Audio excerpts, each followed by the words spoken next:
할렐루야. 네. 하나님의 목적이 있다고 했습니다. 하나님이 인간을 만드신 목적, 바로 예수 그리스도와 함께 나라를 유업으로 주는 것입니다.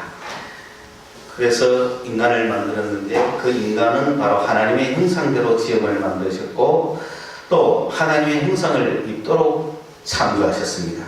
그러므로 오늘 우리가 이 땅에 태어나서 죽을 때까지 살아가면서 우리를 향한 하나님의 목적이 뭐냐면은 우리를 예수 닮게 만드는 거예요. 우리의 모습이 각각 다 다른데 어떻게 예수를 닮을 수가 있을까? 육체적인 모습을 닮는다는 게 아니죠. 우리의 마음의 새 창조가 있죠. 우리 안에는 이미 새 사람이 있어요. 우리 안에는 속 사람이 있어요. 우리는 옛 사람을 벗어버렸고 새 사람 가운데 살고 있고 그 사람이 있지만 우리 속에 속 사람이 있는 거예요. 그래서 우리는 새 생활을 하고 새 생명을 가지고 살아가는 사람들입니다. 그것이 바로 예수의 형상을 닮은 거예요. 그것은. 그 새 사람은 바로 예수 그 자체고 그 속 사람은 바로 예수를 닮은 자예요. 이 말입니다. 그러므로 이 속 사람이 점점 나타나서 우리가 이 땅에 살아있는 동안에도 나도 인식하고 다른 사람도 인식하고 누가 봐도 저 사람은 예수를 닮았구나. 저 사람을 보니 예수가 보이는구나. 어떻게 겉모습을 가진 인간을 보고 그 안에 예수를 발견할 수 있겠어요? 이게 비밀이고 놀라운 거죠. 이런 예수를 닮았다라고 하는 칭호를 안디옥 교회가 들었다고 했습니다. 그러므로 그거는 불가능한 일이 아니고 가능한 일입니다.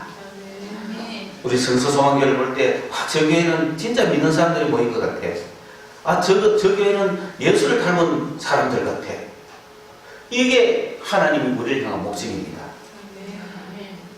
그러니까 그 닮은 형상의 가장 기본적인 게 뭐냐라고 제가 겸손이라고 말했죠.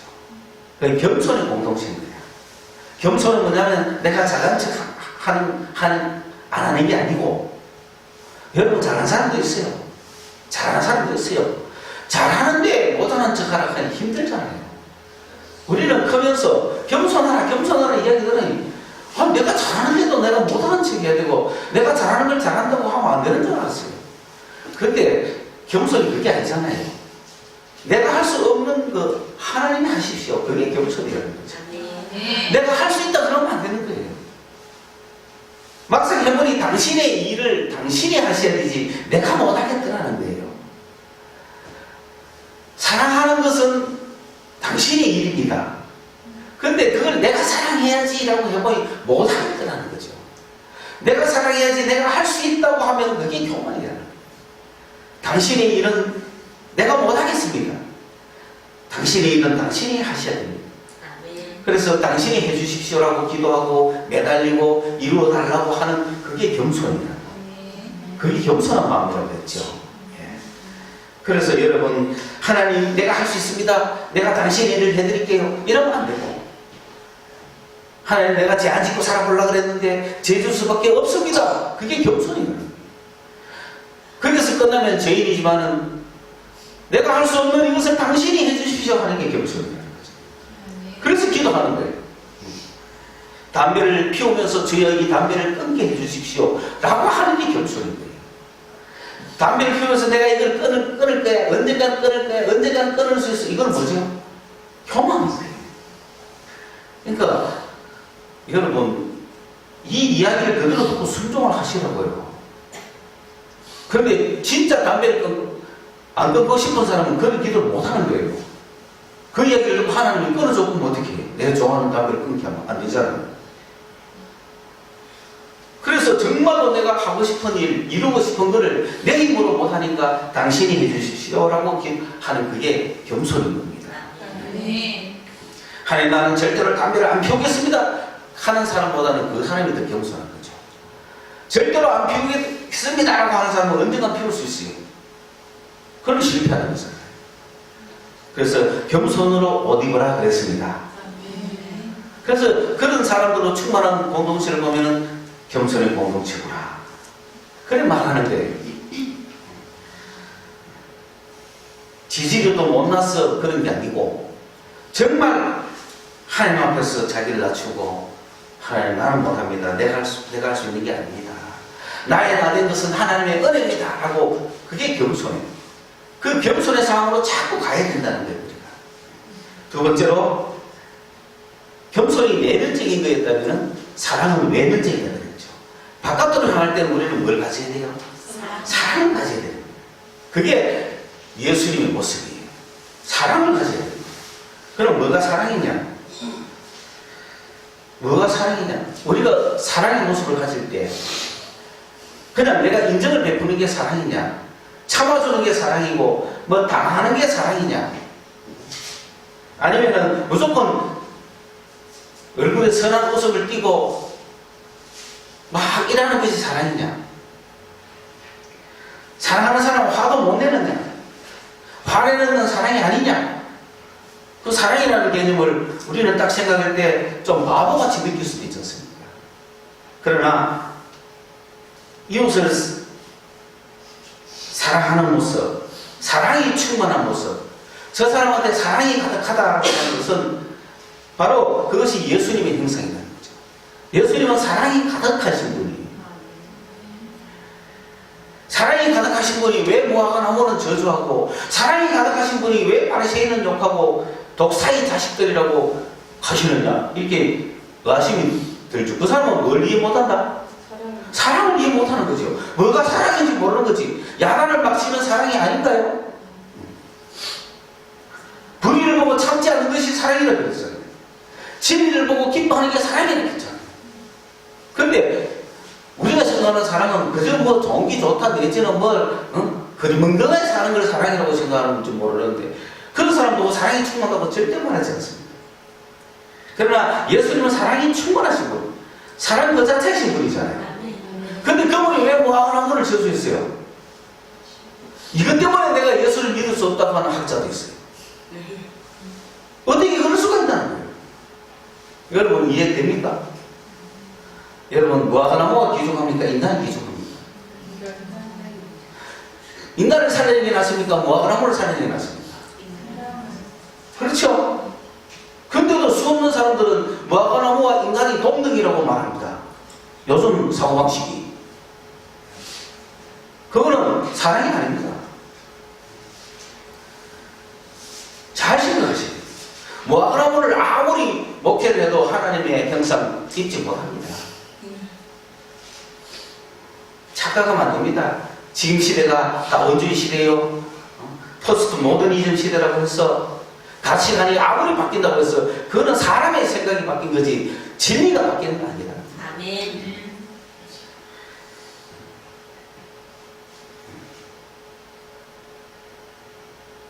어쩌다가 이 세상이 살인자의 인격을 존중하는 시대가 됐습니까? 택도 없는 소리 하지 말고.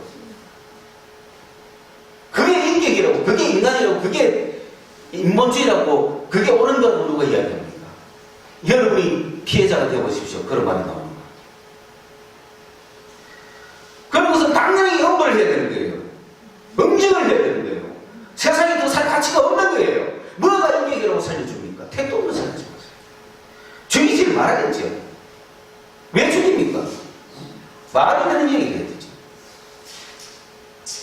그래도 인간은 악이 가득 차서, 미움이 가득 차서, 욕심이 가득 차서 여러 가지 이유로 다른 사람을 해치지 않습니까?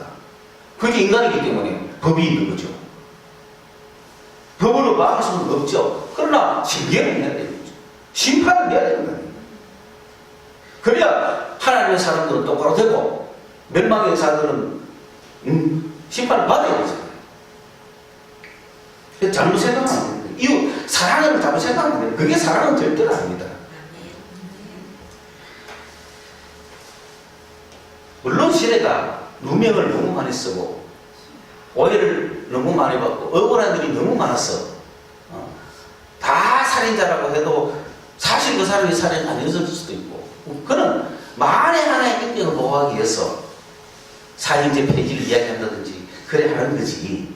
명명백백한 나쁜 놈들을 그렇게 살려놓는 게 맞습니까? 어차피 세상이라는 것은 뭐 악하든 뭐든 인간을 위해서 있는 거예요. 인간을 위해서.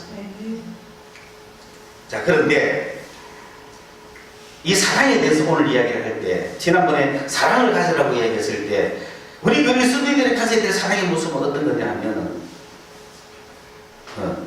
첫째, 하나님의 말씀을 듣는 거예요.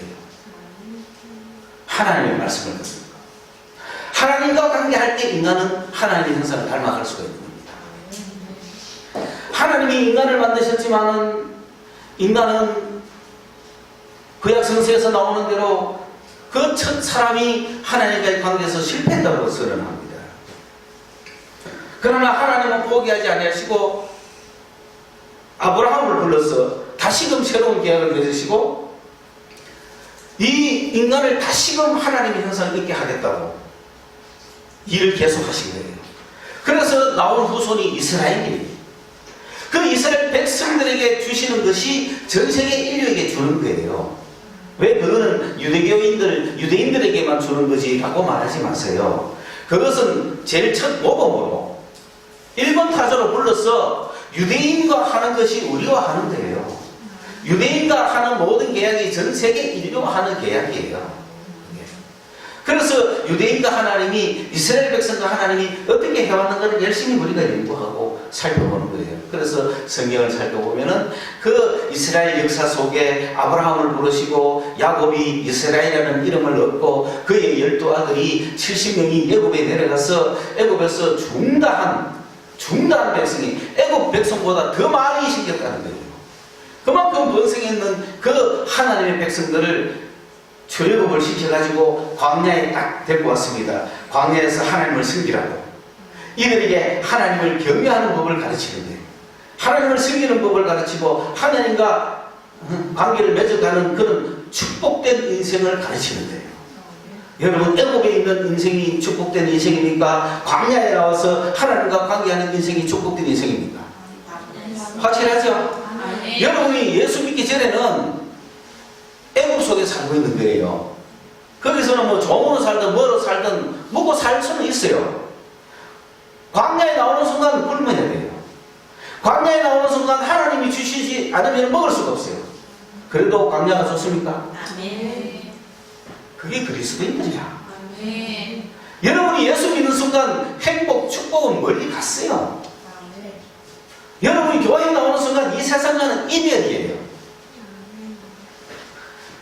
광야로 돌아온 인간이 오죽하면 자꾸 광야로 가자 했겠어요. 애굽이 그립잖아요. 이게 인생이야. 그 애굽에서 살다가 예수의 은혜로 하나님을 알고 광야로 나와서 교회 생활하면서 성령의 은혜 받고 천국의 은혜 받고 열심히 살아가다 보니 너무 좋잖아. 그래서 그 애굽에서 고생하다가 죽을 고생하다가 주님의 은혜로 예수 믿고 교회 와서 광야 생활하면서 주님과 성령의 축복을 받고 살아가다 보니 이제 살만하니까 그래도 내 저 애굽을 완전히 잊어버리고 가나안으로 가야 되는데 자꾸 뒤돌아보게 되는 거야. 애굽의 친구들 잘 있나? 그러니까 어떤 아주머니가 이제 그런 과정을 거쳐서 잘 살다가 보니까 그 애굽의 동창들이 이렇게 그거는 매년 동창회가 모이고 항상 모였을 거 아니에요. 자기는 수십 년을 안 갔지만 근데 이제 어느 정도 이 애굽의 친구들 만나러 한번 가보자. 그게 뭐냐면은 자기가 옛날에 클럽에서 춤을 옛날에서 참 우리나라가 이게 개화가 되면서 춤과 함께 개화가 됐는지 모르겠어요. 그러니까 우리는 사실 춤춰본 적이 없지만 뉴스에는 많이 들었잖아요. 장바구니 들고 전부 춤추러 간다는 얘기 많이 들었잖아요. 그게 그 시대 얘기예요. 그 시대에 이분이 내가 그 친구들, 동네에서 친구들 만나가 친구들이 늘 가는 곳으로 클럽에 춤추러 가는데 자기가 가면 안 되잖아요. 근데 왜 가봤겠어요? 가본 이유가 딴 거 아니더라고. 아직도 내 춤 솜씨가 남아있나? 안 남아있나? 그거 한번 확인해보고 싶을 것 같다는 거예요. 그런데 하나님의 축복을 얻었냐면은 그날 밤 춤추고 온 그 이튿날부터 하나님과 관계가 어떻게 되었어요? 단절이 된 거죠. 그게 미친 집이. 그래가 시름시름 앓기 시작하고 병 쓰다가 더 앓고 치료하다가 더 앓고 얘가 나중에는 큰 병이 나가 춘천 기독병원인가에 입원하러 들어가서 그 중환자실에서 중리사리 가는 그 순간에 이 사람도 끄시는 사례 있잖아요. 그것을 해결가 되는 거죠. 막 해가 되는데 내가 하나님 앞에 얼마나 충성했는데 뭐가 잘못했나 싶어 주마등같이 지나가는데 나이트 클럽가 춤춘 게 생각이 나. 그러니까 통곡하고 애통하고 회개하고 다시 회복되가 병도 안 했었겠죠. 그래 나와가 교회 와가 뭐 해요? 감정을 하고. 그래 우리가 알지. 우리가 그 사람 인생을 어떻게 알겠습니까? 그러니까 막 그 이야기 하는 거예요. 그분 이야기를 내가 다 옮길 수는 없지만 이 이야기의 초점이 뭐냐면 여러분은 지금 광야에 와 있어요. 애국이 가끔 한 번씩 쳐다보고 있죠. 음식들을 칠 때마다 그거는 먹을 거는 그래도 있었는데 목마를 때마다 그래도 그거는 마실 거는 있었는데 하나님이 책임진다 해서 나왔는데 이게 뭐야? 그게 광야신. 그래도 광야에서 40년간 그들은 굶지 아니했고 목말라 죽지 않았습니다. 아멘. 그게 은혜로 살아간다는 거예요. 아멘. 계산이 안 되는 거예요. 의외로 어떻게 살았는지를 몰라.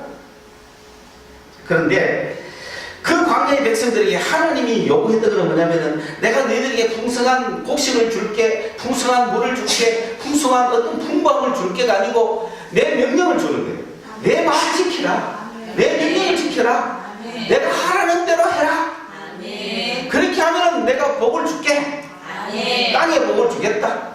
아멘. 나가도 더라도 엎어져도 복을 자빠져도 복을 그게 하나님이 약속하신 거예요. 아멘. 그냥 광야에 나온다고 되는 게 아니라 뭘 해야? 하나님 말씀을 지켜야 되는 거예요. 하나님이 주신 말씀을 지켜야 순종하는 자에게 그러겠다는 거예요. 아멘. 광야에 왔지만 순종하지 않는 자는 여전히 배고프고 목마른 거예요. 그래서 하나님은 훈련을 시키는 거예요. 광야에 와서 죽은 사람도 많아요. 하나님 시험하다가. 하나님은 그들에게 내가 너에게 주는 명령을 지켜라. 아멘. 내가 너에게 주는 말씀을 지켜라. 아멘. 너가 그것을 지키기만 하면 땅의 복, 하늘의 복 다 준다. 육체의 복, 육신의 복 다 준다는 거예요. 아멘. 그래서 풍성하게 하려고 부르신 겁니다. 아멘. 그 계명이 뭐냐? 하나님이 이스라엘 백성들에게 자 이렇게 해라, 이렇게 살아라. 내가 너희들에게 요구하는 것은 이거다. 아람에게 요구한 것은 선악과를 먹지 말라는 거였는데 그것은 뭐냐면은 선악을 아는 것은 내만 알자는 거죠. 내만 판단하겠다는 건데 너가 선악을 판단할 권리를 갖지 말라는 거잖아요. 그런데 그걸 인간은 또 받아 먹었다 이거지. 그런데 아브라함의 후손 이스라엘 백성들에게 하나님은 또 새로운 계약을 줍니다. 내가 주는 말을 순종해라. 아담에게 준 주님의 말씀은 선악과를 먹지 말라는 거였잖아요. 취하지 말라는 거죠. 그죠? 너가 선악을 아는 일에 나서지 말라는 거죠. 선악을 아는 일에 간섭하지 말라는 거죠. 그건 하나님만이 하겠다는 거죠. 아멘. 그걸 괜히 네가 받아가지고 뭐 하겠다는 거죠. 그거 아는 순간 네가 죽는다는 거예요. 그런데 그 말씀을 지키지 못했어요. 그럼 이스라엘 백성들에게 주는 하나님의 말씀은 뭡니까? 광야에 있는 이스라엘 백성들에게 주는 하나님의 말씀은 뭡니까?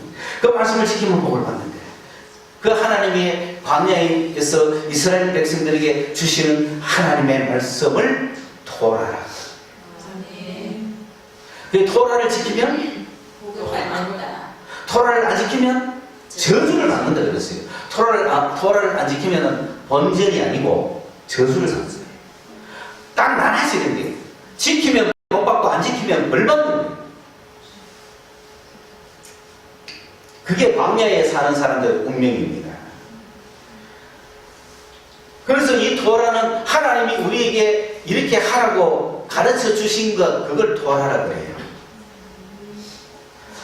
그래서 하나님께서 이스라엘 백성들에게 직접 토라를 주려고 했더니 이스라엘 백성들이 너무너무 두렵고 떨려서 하나님이 너무 무섭고 우리는 죄인되니까 여러분 어떤 막 신령한 하나님의 영을 가진 사람들 앞에 가면 막 무섭죠.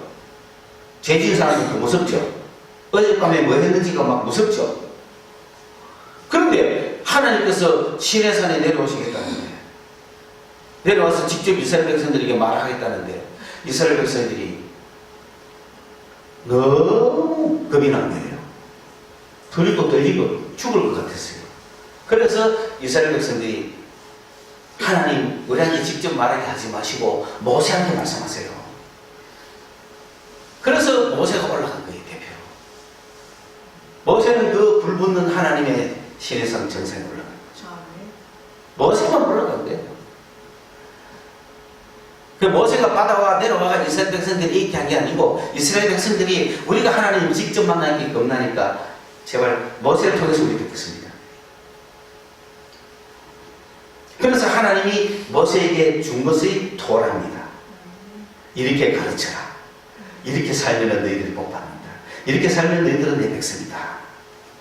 내 형상을 입는다 이거죠. 그래서 그때 두 돌판 앞면 아니라 뒷면에도 다 새겼습니다. 앞면만 새긴 게 아닙니다. 우리가 뭐 그림 보면 앞면만 이래 있잖아요. 뒷면에도 새깁니다. 두 개의 돌판 앞뒷면에 다 새겨가지고 거기에 하나님이 명령하신 것을 새겨서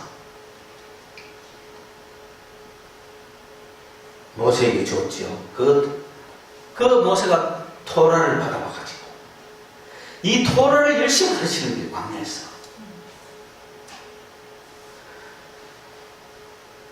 그 토라의 내용을 요약해서 딱 해놓은 게 신명기예요.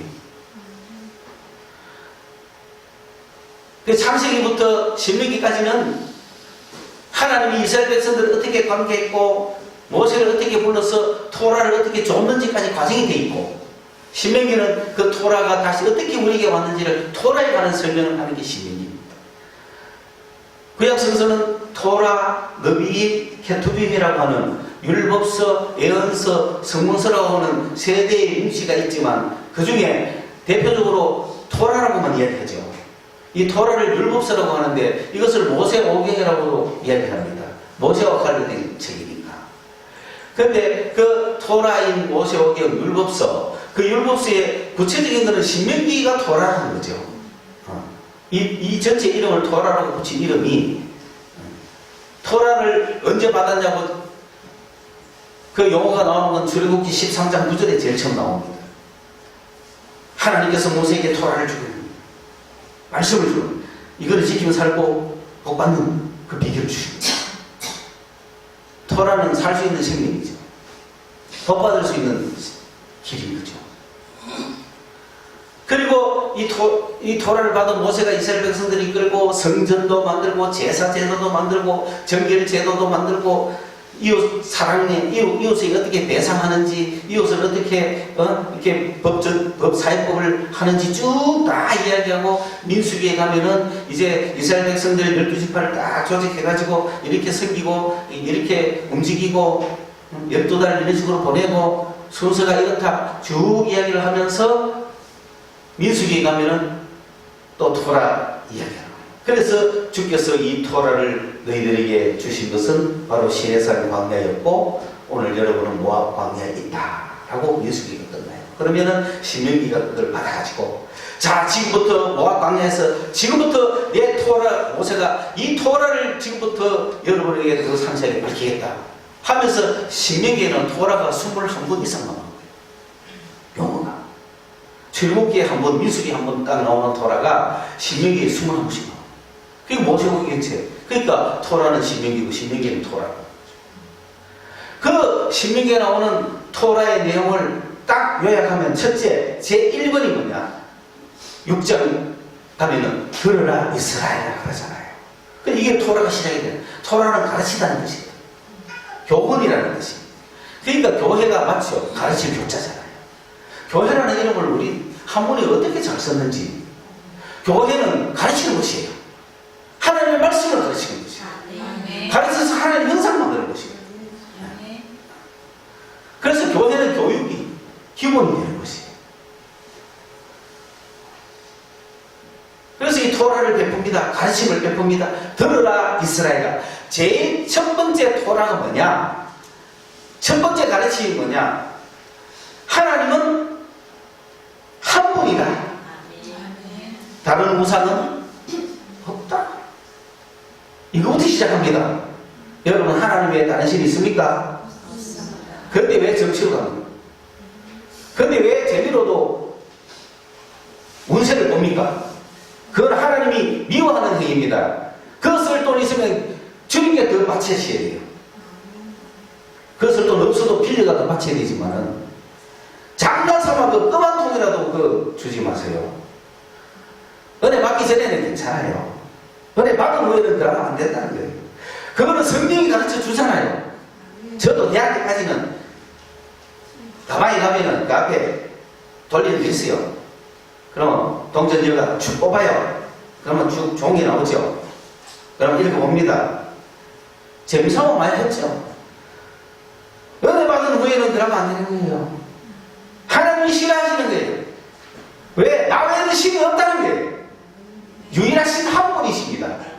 그거부터 시작하는 거예요. 그게 복받는 첫째 비결이에요. 혹시나 싶어서 가지 마세요. 하나님이 음성을 안 들려줘가지고 혹시나 쟤들도 뭐 꽤 마치더라, 꽃이 마치더라. 그거 가지 마세요. 마치는 게 진짜 마치는 게 아닙니다. 그게. 그거는 통찰력이 있는 인간이면 다 마칩니다. 내가 보니 당신은 틀림없이 이번 시험에는 떨어질 것 같아요. 왜? 하는 거 보면 떨어지지.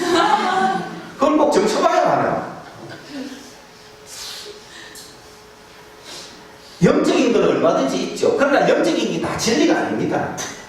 영적으로 안다고 다 옳은 게 아니고 영적으로 안다고 다 잘 되는 게 아니에요.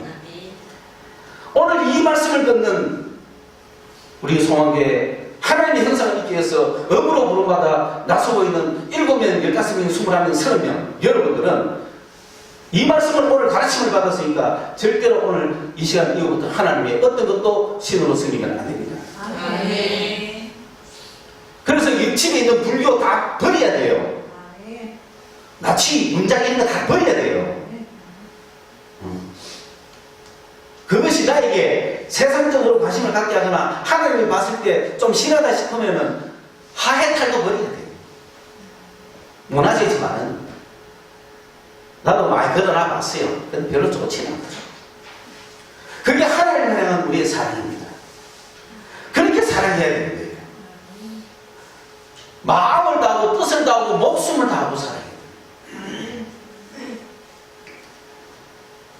마음을 다하고 목숨을 다하고 생각을 다해라는 거예요. 생각조차 하나님을 다 해서 살아야 돼요. 그게 토라의 첫 번째 계명이에요. 그러니 그 이후에 계명은 말할 것도 없잖아요. 그러니 누가 정치거든 죽이라 이래 나오는 거죠. 그게 그 법에 의해서 그런 거잖아요. 누가 신접했거든 죽여라. 이게 이스라엘 법입니다. 하나님 한 분이십니다. 유일하신 한 분이십니다. 유일하신 한 분이십니다. 하나님. 네? 절대 다른 신을 섬기지 마세요. 한 번 더 강조합니다. 축복받는 첫째 비결입니다. 아멘 해주셔서 감사합니다. 여러분 복 받으시기 바랍니다. 정말이에요. 다른 신 절대 없어요. 불만 있습니까 지금? 아니 다른 신이 있는 사람은 딴 데 가셔도 된다니까. 교회에 오는 사람은 주님을 믿는 사람은 하나님밖에 없어야 돼요. 왜 이거를 1번 수칙을 놓칩니까? 두 번째, 이웃을 사랑하는 거죠. 그게 오늘 예수님이 풀어주는 계명이에요. 복 받는 비결이라는 뜻입니다. 그래서 신명기가 그걸로부터 많은 계명을 해나가는데 그 계명을 이래 읽어보면 자기 중심에서는 하기 어려운 것도 있어요. 이웃에 대한 복은 내가 남의 물건을 훔쳤으면 몇 배로 갚아줘야 돼요. 그래, 그거 왜? 사랑의 법이라는 겁니다. 그게.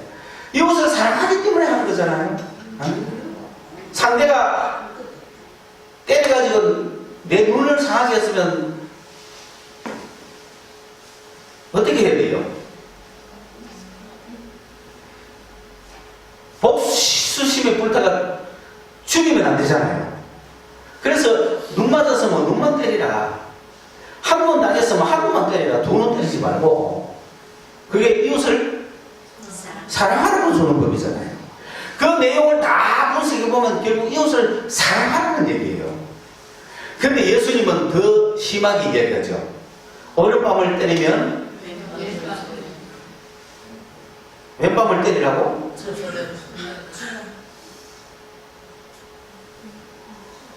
구약법은 그래도 상대가 오른밤을 때리면 나도 오른밤 정도만 때리면 되잖아.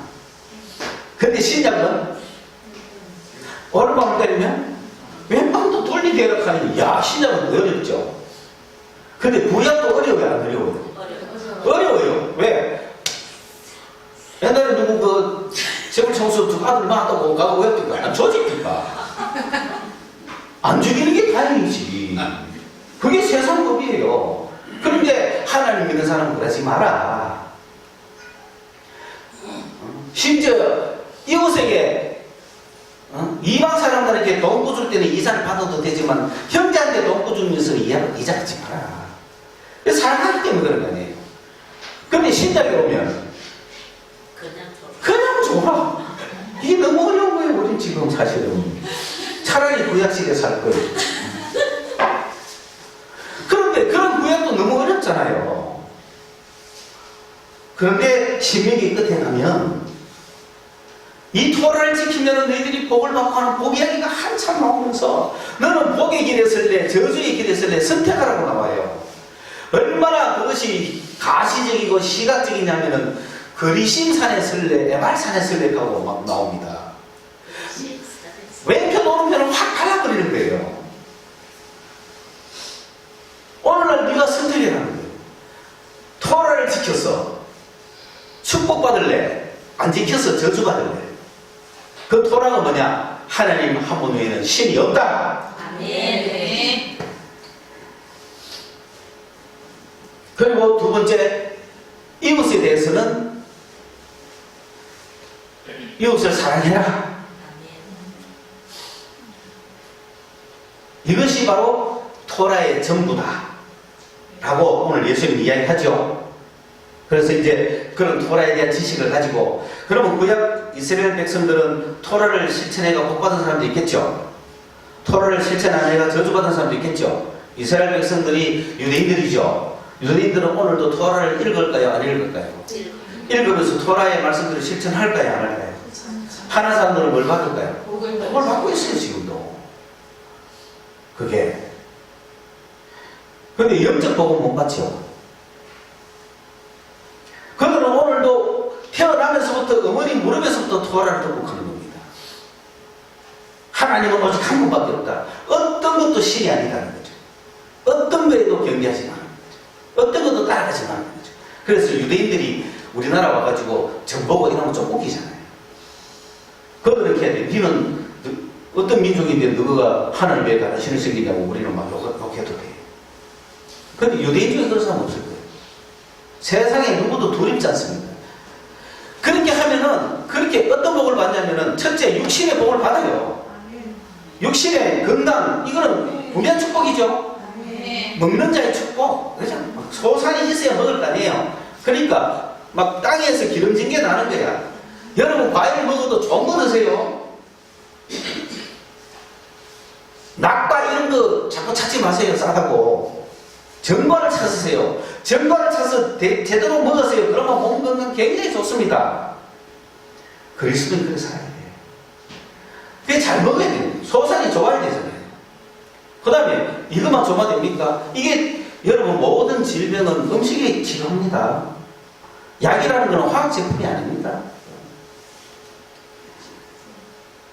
그래서 몸 건강하고, 둘째, 사랑끼리니까 사람 사이에도 뭔가 좋아야 되잖아요. 그래서 만사형통한 거야. 사람만 만나면 다 나에게 호의를 풀고,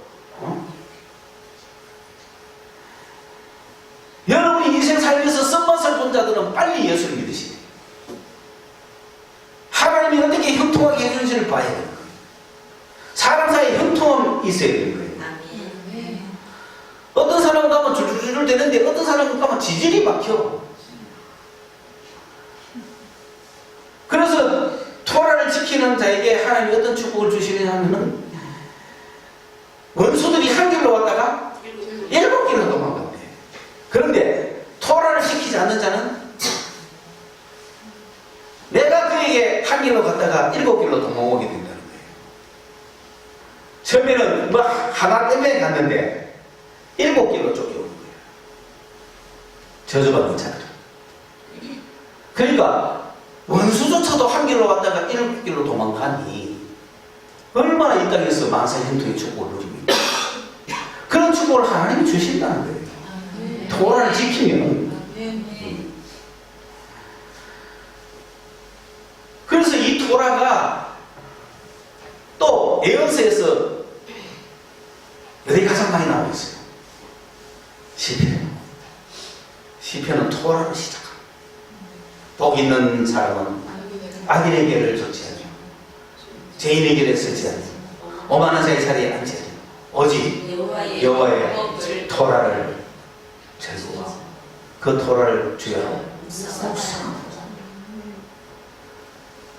그래서 주의 말씀은 주의 율법문하고 막 나오지 않고 그게 다 토라예요. 토라는 내 발의 길이요 등이요. 그러면서 이 토라를 지키는 자에게는 애굽에서 내렸던 어떤 질병과 재앙도 내리지 않겠대요. 할렐루야. 토라를 지킨 자는 어떤 질병도 허락하지 않겠다는 거예요. 우리에게. 그러니까 오늘 우리가 여러 가지 질병을 앓는 사람은 토라를 다시 잡는 거죠. 토라를 잡으면 토라를 지키는 동안에 내가 치료되는지 놀라운 역사가 일어나는 거예요. 그게 그리스도의 비결입니다.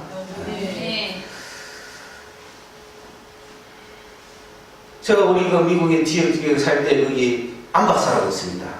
안호성 박사님이라고 있습니다. 우연히 알게 내가 병원에서 서로 왔다 갔는데 그분이 놀랍게도 안수로 치료하는 내과 의사라는 책을 지은 사람. 내과 의사인데 안수로 치료를 해. 근데 그분이 말씀의 위력을 얼마나 알았으면은 그 병원에 가면 곳곳에 말씀 붙여놨어. 여호와를 경외하라. 그러면은 치료하는 광선이 급속히 너를 치료할 것이다.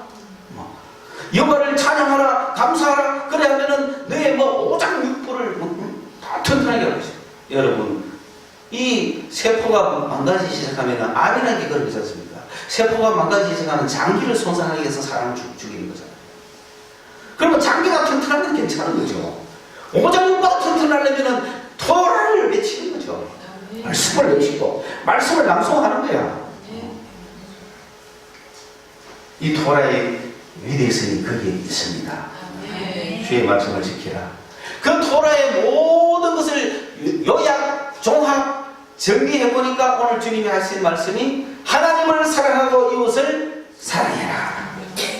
이거다 라고 이야기합니다. 이 이야기가 왜 나왔느냐? 여러분, 바리새인들이 오늘 등장하고 그게 사두개인이 등장하죠. 바리새인은 율법사들입니다. 바리새인은 토라를 생명같이 여기는 사람들입니다. 바리새인은 서기관들도 있고 바리새인은 토라의 말씀대로 행동하는 사람들이에요. 그리고 그 율법사들은 이 어느 것이 하나님의 뜻인지 막 밝히는 성경을 가지고 다루는 사람들을 바리새인들이라고 하고, 사두개인은 제사 드리는 사람들입니다. 제사들은 어디서 드립니까? 성전에서 드리죠. 그래서 유대인의 두 가지 축이 뭐냐면은 토라와 성전인 거죠. 성전과 성전에서 제사 드리는 거와 하나님의 말씀인 토라를 읽는 거, 이 두 개가 그들의 큰 법인 거죠. 근데 이 토라는 바리새인들이 담당하고 있고 이 성전의 제사는 사두개인들이 담당하고 있는 거예요. 그래서 사두개인들은 제사를 열심히 드리면서 하나님께 복을 받기를 원하는 거예요. 그래서 여기는 11조를 드려요. 제사를 드려요. 제물을 드려요. 그게 최고의 거예요. 여기는 말씀대로 순종하는 거죠. 말씀대로 순종하는 거죠. 그러다 보니 이 성전과 토라라고 하는 양대 기둥을 가지고 있는 바리새인과 사두개인이 예수님한테 와가지고 무엇이 가장 큰 율법입니까? 라고 물었을 때 예수님은 다른 말로 하면 이렇습니다. 그 토라에 쓰여있는 법규를 지키는 게 중요한 게 아니고 성전에 가서 제사를 드리는 것이 중요한 게 아니에요. 성전에 가서 제사를 드리는 사람은 누구를 경외하는 사람? 경배하는 사람들이에요. 하나님을 경배하는 하나님과 관계 있는 사람들이잖아요. 성전에서 제사 드린다는 뜻은 하나님과 관계에서, 그러면은 성전에서 제사 드린다는 행위는 하나님을 사랑한다는 행위죠. 그런데 이들은 하나님의 사랑은 어디 간데 없고 형식만 나오는 거죠.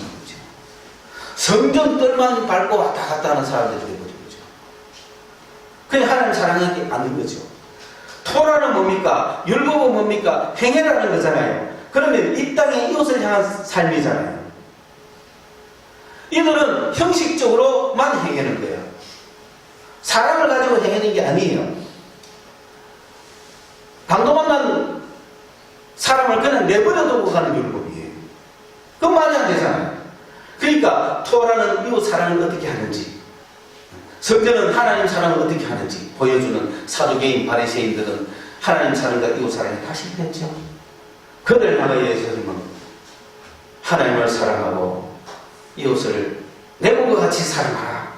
이것이 크고 첫째된, 거기서도 하나님, 예수님은 분명히 서열을 정해줬어요. 여러분, 이웃 사랑이 먼저입니까? 하나님 사랑이 먼저입니까? 하나님 사랑이 먼저예요. 이웃 사랑의 대표는 이 땅에서 이웃을 하나님을 사랑하는 것 외에는 세상 사랑이, 사람 사랑이잖아요. 하나님 사랑하는 것 외에 사람 사랑의 제1번은 부모 공경이에요. 그런데 우리나라는 부모가 신이 됐잖아요. 왜? 하나님이 없으니까. 그런데 그런 우리나라에 하나님이 신으로 왔으니까 부모 신하고 하나님 신하고 이제 부딪히죠. 그러면은 우리가 하나님의 말씀에 의하면 누구를 먼저 더 사랑해야 돼요? 하나님을 사랑하고 부모님은 두 번째입니다. 근데 이게 유교의 국가에서 허락이 되겠습니까? 이게. 그게 기독교는 싼 놈이 준 거죠. 그러나 이들은 하나님이 주시는 말씀을 잘 몰라서 그렇죠. 하나님이 안 계시면 그러면 되는데, 하나님이 계시면 하나님이 우선 아닙니까? 하나님이 부모님도 사랑할 거란 말이에요. 그래서 하나님을 먼저 사랑하고, 이 세상에서는 부모를 사랑하라고 하는 것은 주님의 말씀과 똑같잖아요. 그런 면에서 기독교는 같기도 하고 다르기도 하는 거예요. 그래서 한국 사회에 많은 갈등을 일으켰어요. 하나님을 사랑하려고 하니 부모를 사랑하지 못하게 되고, 부모를 사랑하려고 하니 하나님을 사랑하지 못하게 되고, 양심을 섬기려고 하니 죽겠다는 거죠. 그러나 분명한 사실은 하나님 한 번만 섬기면 부모님 그 속에 포함되잖아요.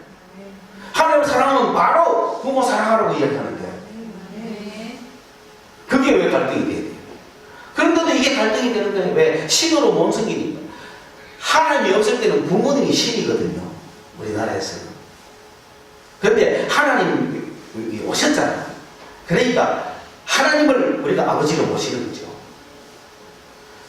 그러니까 이제 그리스도인들이 그 진리를 알고 하나님 아버지, 하나님 아버지, 하나님 아버지, 우리 아버지도 예수 믿게 해주세요. 그렇게 기도하니까 그걸 늘 듣고 있던 아버지가 우리 자식이 기도를 들어줘야 되겠나 해가지고 자기도 교회를 갔잖아요. 가서 이제 그분을 부르려고 하니, 아니 우리 아들이 아버지를 켰으니까 나는 하나님을 어떻게 불러야 되지? 고민을 한 거죠. 그래서 우리 아들이 하나님 아버지, 아버지, 하나님 아버지, 아버지 켰으니까 자기는 뭡니까 그럼? 자기도 자기한테 뭐가 되죠? 그래서 하나님 형님 켰단 말이에요. 그만큼 인간적으로 생각했었다는 거죠. 그런 시대를 걸쳐왔는 요즘은 오히려 기독교가 나서서 부모 공경을 파괴한 건 아닌지 마음으로 좀 안타깝대요. 예수 믿는다는 핑계로 부모 공경 안 하고 있다면 하나님 말씀 실천 안 하고 있는 건데, 근데도 지금 시대가 그러니까 약속이 있는 첫 계명을 놓치고 있는 건 아닌가.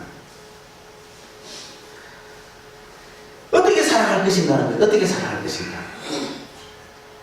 우리 식구들은 용서를 해야 됩니다. 무조건 용서해야 됩니다. 나를 박해하는 원수는 용서는 안 돼. 사랑할 수도 없어. 기도해 주죠. 그러다 무슨 계속 미워만 하다가는 내가 무너지니까. 한 번 더 이야기합니다. 식구는 무조건 사랑하고, 식구는 무조건 사랑해야 돼. 식구는 잘못해도 아무리 욕해도 결국 사랑이야. 그리고 나를 박해하고 나를 미워하는 원수는 왜 하면 좋겠어요? 기도해줘요. 기도해줘야 돼. 왜? 사랑할 수는 없어. 사랑할 수는 없어. 그걸 어떻게 사랑해요? 사랑 못해. 차라리 내 예수 안 믿겠다 할 정도로 사랑 못해. 그러니까 예수님이 원수를 사랑하라 말 그런 말이 아니에요.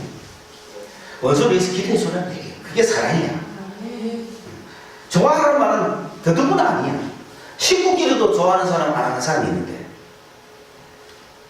이해하셨죠? 오늘 말씀의 결론. 우리는 하나님의 목적을 쫓았어. 하나님의 형상을 닮아야 되는데 그것은 바로 예수의 형상이다. 예수의 형상은 겸손과 사랑이다. 겸손이 충만한 공동체, 사랑이 충만한 공동체. 그래서 크리스찬이라고 불리는 공동체. 이 공동체가 되기 위해서 우리는 겸손을 못 입어야 하고 사랑을 못 입어야 하는데 그 사랑은 첫째 하나님 사랑이요 둘째는 이웃 사랑이다. 하나님 사랑이라는 뭐냐? 하나님 한 분밖에는 심이 없다. 나의 주가 없다는 거예요. 너의 하나님 주님을 사랑하는 거예요. 여러분의 주님이 누구냐는 거예요. 여러분의 주님이 사장님이십니까? 여러분의 주님이 남편입니까? 여러분의 주님이 돈입니까? 여러분의 주님이 주인 명예입니까? 주님은 너의 하나님 주를 사랑하라고 하는 거예요. 너의 하나님이 누구냐는 거예요. 그게 주님이라는 거예요. 여러분은 누구를 주님으로 섬기겠습니까? 여러분의 하나님은 누굽니까? 그 하나님을 사랑하라는 거예요. 하나님을 사랑하면 토라를 지키기가 쉽다 그랬어요. 하나님을 사랑하면 토라를 지키기가 쉽다. 하나님을 사랑하면 예배하기가 쉽고, 하나님을 사랑하면 하나님께 봉헌 드리기가 쉽고, 하나님을 사랑하면 이웃 사랑하기가 쉽다는 거예요. 아멘. 신약에 돌아서 예수를 사랑하면 오른밤 맞으면 왼밤도 돌려드릴 수 있다는 거예요. 토라를 내가 실천할 수 없어요. 사랑하면 쉽다는 겁니다. 우리가 토라를 지키면 복을 받는데 하나님을 사랑하면 토라를 지키기가 쉽다는 거예요. 그래서 오늘 결론으로 여러분, 하나님을 사랑하는 방법, 하나님을 내가 사랑한다는 정도가 뭐냐? 바로 토라를 지키는 겁니다. 토라를 지키면 원사 형통의 복을 받는다 했잖아요. 복도 분명히 받아야 되지만 복 주는 것은 당연하고 그게 내가 하나님을 사랑하는 정도라는 겁니다. 그 토라가 뭐냐? 하나님은 한 분밖에 없다. 이건 뭐냐? 하나님께만 예배해라. 예배에 충실해라. 예배의 모습을 걸어라. 그러면 축복을 반드시 받을 거라는 거죠. 그리고 나에게 축복을 주시고 내가 경배하고 내가 예배하는 그분께 모든 걸 드리라는 거예요. 여러분은 헌금 얼마 하는 것 같고 합니까? 헌금 열심히 해보세요. 헌금을 온 힘을 다해서 해보면 나중에 헌금 안 드리도 되는 시대가 옵니다. 제가 목사라고 헌금 안 하는지 압니까? 저도 목사로 옛날 주보 다 찾아보세요. 다른 교회 주보 다 찾아보세요. 내 이름 많이 올라가 있습니다. 나는 온 힘을 다해서 헌금했습니다. 그 결과 지금은 헌금을 안 합니다. 왜? 온 힘을 다했기 때문에. 왜 안 하는지 압니까? 온 힘을 바쳐서 헌금을 다 하다 보니 내 삶 전체를 바쳐야 되는데 뭘 헌금을 합니까? 내 삶 전체를 바치면 헌금을 할 이유가 없잖아. 여러분은 여러분 중에 일부를 바치기 때문에 지금 헌금만 그럴 때가 오는데 그만큼 하나님을 사랑하는 게 깊어지는 거예요. 여러분이 온 힘을 다해서 주님 앞에 복원하는 것은 주님을 사랑한다는 증거가 아닙니다. 그게 법이 아니에요. 11조 오늘도 이묵락하고 오늘도 세금 바쳐야 되나? 사랑하지 않는 자는 그런 마음이지만 사랑하는 자는 주님 나도 11조 하게 해주세요. 나도 저 11조 명단에 내 이름 한번 올라가게 해주세요. 이렇게 슬슬 출발하잖아요. 처음부터 누가 빵빵 냅니까? 내가 돈 한 개도 없지만 오늘 버스비조차도 없지만 이 버스비를 헌금하고 걸어갈 때의 그 기쁨 아십니까 여러분? 하나님을 사랑하는 자들의 증거란 말이에요. 그 가슴 속에 뜨거운 사랑이 올라오는 거 아십니까? 그렇게 하나님을 사랑하라는 거예요. 뜨겁게 뜨겁게. 하나님 여러분을 축복할 것 같습니다. 여러분 집에 가서 헌금 맡겨놓고 헌금 다 했어. 그거 좋아. 그런데 어떤 날은 자비밖에 없어. 그럼 어떻게 해? 헌금해야 돼. 해야죠. 하고 나면 걸어갈 결심을 하잖아요. 그래서 걸어갈 때 가슴이 어떨까요? 가슴이 어떨까요? 응? 모르겠어요? 기쁜 거 물론 이거 뜨거워지는 겁니다. 그게 주님입니다. 그때 만나는 거예요. 그러니까 필요하면 누가 갔다가 잡혀줍니다. 해결합니다. Don't worry. 하나님을 뜨겁게 사랑해 보십시오. 하나님을 사랑하지도 않으면서 복받을 생각하지 마세요. 하나님을 사랑하지도 않으면서 예배와 앉았는 거, 내가 보니 그 사람들 제일 힘든 사람인 것 같아요. 공부하기 싫은 사람이 학교에 앉았는 것 같아요. 하나님을 사랑하는 자는 그렇지 않습니다. 여러분 쇼 같은 데 가면 여러분 표정이 그렇습니까? 완전 뒤로 넘어가죠. 주님께 예배하는 사람 그렇게 예배해야 돼요. 뜨겁게 하나님 사랑해야 돼요. 사랑하는 방법이 그것밖에 없어. 내가 차를 타고 왔는데 차 세워놓고 걸어가기는 힘들잖아. 차 세워놓고 차가 와가 차 세워놓고 주님 나도 뜨거움을 맛보기 위해서 걸어가렵니까? 뜨거워지겠습니까? 절대 안 뜨거워집니다. 하나님을 뜨겁게 사랑해 보십시오. 그러면 뜨거워질 것입니다. 기도하겠습니다. 하나님 아버지, 이것이 크고 첫째되는 계명이라고 우리 주님 말씀하셨습니다. 율법을 지키면 복을 주시는 하나님의 그 진리 속에 하나님 오직 한 분이다. 그분만을 뜨겁게 사랑해라. 그러면 모든 것을 이루어 주실 것이다. 예수님이 우리에게 이 말씀을 주셨습니다. 오늘 사랑하는 성도들, 하나님을 뜨겁게 사랑하는 성도들이 되게 주시옵소서. 어떻게 하면 하나님을 사랑한다는 증거가 될까요? 주님 가르쳐 주십시오. 내가 하나님을 사랑한다는 증거를 무엇으로 보일까요?